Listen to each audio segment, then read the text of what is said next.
taking players who have some quote-unquote history that isn't very favorable to them coming into the NFL and giving people second chances. So that doesn't shock me at all. From a pure football perspective, look, he's got running backs who are coming up as far as contract negotiations with Jeremy Hill. You got Gio Bernard, who's coming off of injury, so I understand it from a football perspective. But then there's the personal perspective. I've been on record and won't change my stance on it as far as how I feel about giving players second chances, as far as how I feel about this kind of incident in particular. And there is no, you know what, quite honestly, there is no right or wrong as far as what position you take as far as giving a guy like this a second chance. If you say you won't give him a second chance because you think domestic violence and assault and things of that nature are something that are just deal breakers, the infrastructure to help him, and he has shown the correct amount of contrition and you feel as though he's on the ascend, then give him a second chance. It's one of those where, look, it's split right down the middle. I mean, sometimes on Twitter you get kind of people saying, well, what if it was your son? Would you give him a second chance? And, you know, and I said, well, what if it was your daughter? Right. I already made my stance as far as how I feel about the situation. Hopefully the kid has a great career. Hopefully Marvin Lewis and Mike Brown and them can surround him with the kind of things that he needs in order to continue to move on and never repeat that mistake. But it's a highly subjective subject, and people feel about it differently. So we talked about this, Raph. It's the Caleb Brantley, is it? Yeah. From Florida, who hits the woman and knocks her tooth out and knocks her out, and he goes in the 6th round, a second-round talent.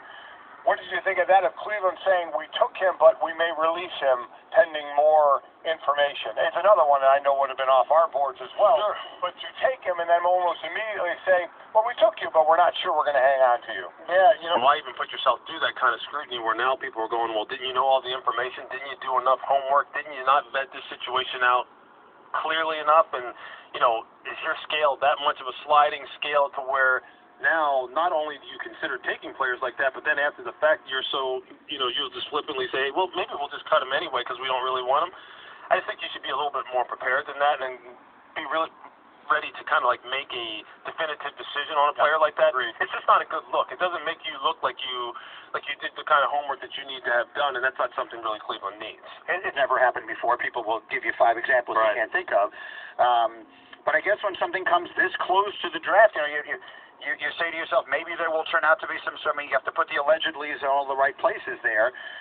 And then, you know, you have the Raiders taking the chance they take with the kid and Gary and Conley, and we'll see where the truth of that whole situation winds up netting out. There's his side of the story, there's her side of the story, there's whatever the ultimate outcome of this thing is, and the Raiders use a first-round pick on him. So, you know, that's another one where they're taking an enormous risk on a situation where there are still a lot more questions than there are answers. Yeah, with Gary, it's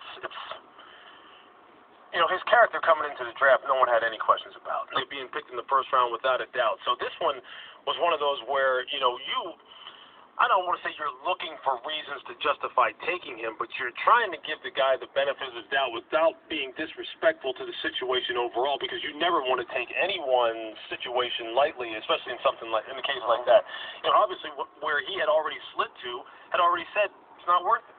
It's just not worth it. And you know what, and I'll say this, you know, I'll give Reggie McKenzie and Joey Klingscales, the director of player personnel out there in Oakland, the benefit of the doubt that they did what they needed to do as far as finding out information that would make them comfortable taking him there.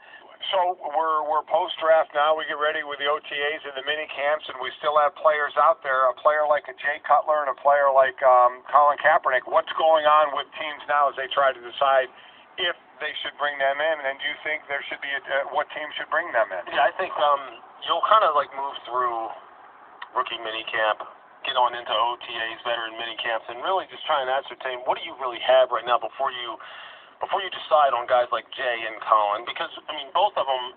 If there really was tremendous value, or people thought that there was some value in those guys, whether it be what they bring to your quarterback room or what they can bring to you on the football field, they would have been signed by now. They just would, especially given the uncertainty surrounding the quality of quarterbacks coming into this draft.